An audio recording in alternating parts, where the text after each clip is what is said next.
Hello students, welcome to definite success Pathshala. मैं रूपाली वर्मा आपको आज लेकर चल रही हूँ एक कवि की दुनिया में। वो कवि हैं हमारे प्रताप नारायण मिश्र। आई होप आप सभी ने इनकी लिखी हुई कविताएं ज़रूर पढ़ी होंगी, चाहे आप क्लास 6 में हो, 7th में हो, 8th में हो। इनकी लिखी कविताएं हमने बहुत सारी पढ़ी हैं। तो आज हम जानने वाले हैं इनके जीवन के बारे में। देखिए, हम लोग क्लास 6, 7th, 8th में हों तो शायद कवियों के बारे में हम इतना जानना और समझना पसंद नहीं करते, लेकिन जब 9, 10th, 11th, 12th में होते हैं तो हम अगर पढ़ते हैं तो उसके साथ हमें कवि ज़रूर पढ़ाए जाते हैं या लेखकों के बारे में हम ज़रूर पढ़ते हैं। लेकिन जैसे ही हम कॉम्पिटिटिव एग्ज़ाम की तैयारी करें या CUET की तैयारी करेंगे तो इन लेखकों के बारे में पूछा ज़रूर जाता है। तो मेरी कोशिश यही है कि आप इन सभी कवि और लेखकों के बारे में जानते और समझते हुए आगे बढ़िए। तो आज हम चल रहे हैं प्रताप नारायण मिश्र जी के बारे में जानने के लिए, इनका जीवन परिचय और इनकी रचनाएं। तो सबसे पहले जब हम करते क्या है, एक छोटा सा इंट्रो हम एक कवि के बारे में पढ़ते ज़रूर हैं। तो वैसे ही नाम है प्रताप नारायण मिश्र। इनका जन्म हुआ है 24 सितंबर 1856 में। ठीक है, तो याद रखिएगा 1856 में हुआ है। जन्म स्थान है बैजे गांव, बेथर, उन्नाव, उत्तर प्रदेश। ठीक है, उत्तर प्रदेश स्टेट, उन्नाव, बेथर जिला, और गांव रहा बैजे गांव। ठीक है, अब आ जाते हैं मृत्यु हुई उनकी 6 जुलाई 1994 में। तो ये थोड़ा 1894 में उनकी मृत्यु हुई। अब मृत्यु स्थान कानपुर, उत्तर प्रदेश। तो उन्नाव के बहुत ही नज़दीक जो है वो कानपुर पड़ता है। कानपुर से भी हम कहेंगे ज़्यादा डिस्टेंस नहीं है, मुश्किल से 25 से 30 किलोमीटर का डिस्टेंस है, तो वो है पास में। फिर पेशा इनका रहा लेखक, यानी कि इन्होंने किसी और, जैसे बाकी कलाकार हैं, कोई रेडियो जॉकी रहा, कोई संपादक रहा, तो लेकिन इन्होंने सिर्फ जो है लेखन कार्य ही किया है। पिता का नाम है संखटा प्रसाद मिश्र। इनकी प्रमुख रचनाएं तो इन्होंने बहुत सी लिखी थी। जो रचनाएं बहुत ज़्यादा फेमस हुई वो कौन कौन सी थी?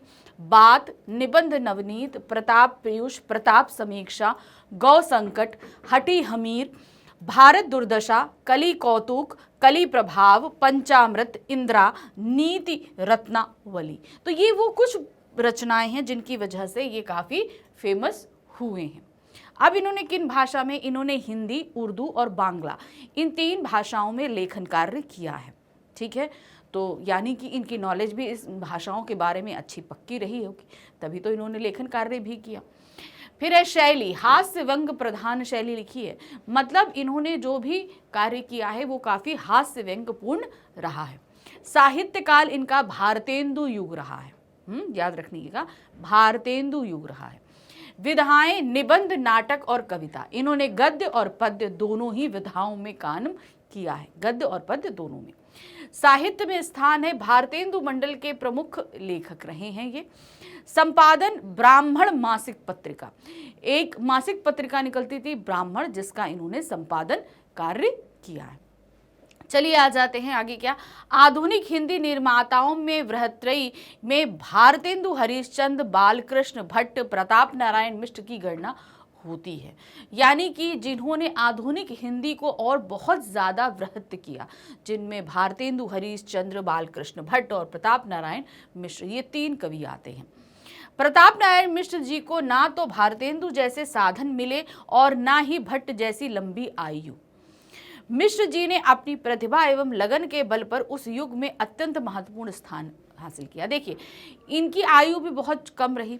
1856 में इनकी क्या कहते हैं जन्म हुआ और 1894 में इनकी जो है मृत्यु हो गई, तो बहुत आयु भी इनकी कम रही।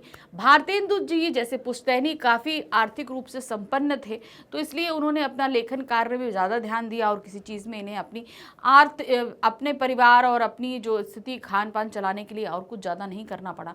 ये दोनों जो सुविधाएं थी ये बालकृष्ण भट्ट और भारतेंदु जी को मिली, लेकिन प्रताप नारायण मिश्र के साथ ऐसा कुछ भी नहीं था। तो उन्होंने अपनी बहुत ही कम आयु और बहुत ही सीमित साधनों के साथ काफ़ी अच्छा कार्य किया है साहित्य में। अब आते हैं प्रताप नारायण मिश्र जी के जीवन को हम डिटेल में जानने और समझने की कोशिश करते हैं। प्रताप नारायण मिश्र जी का जन्म उन्नाव जिले के बैजे गांव में सन 1856 में हुआ। इनके जन्म के कुछ दिनों बाद ही इनके ज्योतिषी पिता संकटा प्रसाद मिश्र कानपुर आकर सपरिवार रहने लगे। तो मतलब जन्म तो इनका उन्नाव में हुआ, लेकिन जन्म के कुछ समय पश्चात ही ये कहाँ आ गए, कानपुर में आकर बस गए थे, जो कि एक ज्योतिषी थे। यहीं पर इनकी शिक्षा दीक्षा हुई। पिता इन्हें ज्योतिषी पढ़ाकर अपने पैतृक व्यवसाय में लगाना चाहते थे। मतलब पिता ये चाहते थे कि जैसे मैं ज्योतिष हूँ, इनके दादाजी जो प्रताप नारायण मिश्र के रहे, मतलब इनका एक पैतृक व्यवसाय ज्योतिषी का रहा, तो ये चाहते थे कि भाई प्रताप भी जो है ज्योतिष ही बने। तो उन्होंने कोशिश करी, पर इनका स्वभाव मनमौजी था, जो ज्योतिषी में नहीं रमा। तो जैसे हर व्यक्ति का अपना अलग होता है कि वो उस चीज़ को नहीं पढ़ सकता, नहीं समझ सकता, तो उनके साथ भी यही है कि वो पढ़ समझ नहीं सके, तो इसलिए वो ज्योतिषी के क्षेत्र में आए ही नहीं। ये कुछ समय तक अंग्रेजी स्कूल में पढ़े, यानी कि इंग्लिश स्कूल में, किंतु कोई भी अनुशासन और निष्ठा का कार्य जिसमें विषय की नीरसता के साथ प्रतिबद्धता भी आवश्यक होती है, इनके मनमौजी और फक्कड़ स्वभाव के विपरीत था। अब मतलब समझिए कि अंग्रेजी स्कूल का मतलब क्या हो गया, उस समय अंग्रेजों का शासन था, तो कौन जो उनके हिसाब से उनके स्कूलों में जो डिसिप्लिन होता था, जो सारी चीज़ें होती थी, उन सब में ये बंधकर काम नहीं कर पाते थे। क्योंकि भाई एक मनमौजी हिसाब से मस्त बस होके अपनी मर्जी के हिसाब से काम, मनमौजी का मतलब होता है हम अपनी मर्जी के हिसाब से काम करते हैं, हमें जिसमें इंटरेस्ट है उन कामों में हम ज़्यादा इंटरेस्ट लेते हैं और अच्छे से कर पाते हैं। लेकिन ये क्या होता था कि जैसे अब हम लोग स्कूल में हैं, तो स्कूल में हमें डिसिप्लिन के साथ जाना है, जो चीज़ें जैसी हैं हमें वैसी ही अपनानी है, वैसी ही पढ़नी है, तो वो एक डिसिप्लिन में रहना इनको बिल्कुल भी पसंद नहीं आया। तो इन्हें स्कूल जाने में भी बहुत अच्छा नहीं लगता था एक तरीके से, अतः ये यहाँ भी ना पढ़ सके। समझ में आया कि उस एक इन्वायरमेंट में जहाँ पर पूरी तरीके से डिसिप्लिन हैं, रूल्स हैं, रेगुलेशंस हैं, उनमें वो बंद कर नहीं रह पाए, इसलिए ज़्यादा दिन तक वो अंग्रेजी स्कूल में भी नहीं पढ़ पाए। घर में स्वाध्याय से ही इन्होंने संस्कृत, उर्दू, फारसी, अंग्रेजी और बंगला पर अच्छा अधिकार प्राप्त कर लिया। तो अब जब स्कूल में भी नहीं पढ़ पाए, तो भाई पढ़ने में तो इंटरेस्ट था, तो इन्होंने क्या किया, खुद घर में रहकर अपने ही आप पढ़ाई करी, जिसमें इन्होंने संस्कृत, उर्दू, फारसी, अंग्रेजी और बंगला ये सारी भाषाएं अच्छी सीखी और अपनी पकड़ हासिल कर ली इन भाषाओं में। कानपुर में 38 वर्ष की अल्पायु में ही सन 1854 में ये स्वर्ग सिधार गए। तो मतलब मानिए मात्र 38 साल की उम्र में, तो मानिए कि 38 साल की उम्र में इतना कोई कार्य कर ले तो बहुत बड़ी बात होती है। अब इनकी कुछ हम रचनाएं देखने वाले। रचनाएं क्या हैं, देखिए इनने कुछ निबंध लिखे। निबंध कौन से हैं, बात, निबंध नवनीत, प्रताप पीयूष, प्रताप समीक्षा, तो ये इनके क्या है, निबंध है। नाटक इनके कौन कौन से रहे, गौ संकट, हटी हम्मीर, भारत दुर्दशा, कली कौतुक, कली प्रभाव, ठीक है। अनुवादित, अनुवादित मतलब दूसरी भाषाओं से हिंदी में जो इन्होंने अनुवादित किया वो हैं पंचामृत इंदिरा और नीति रत्नावली।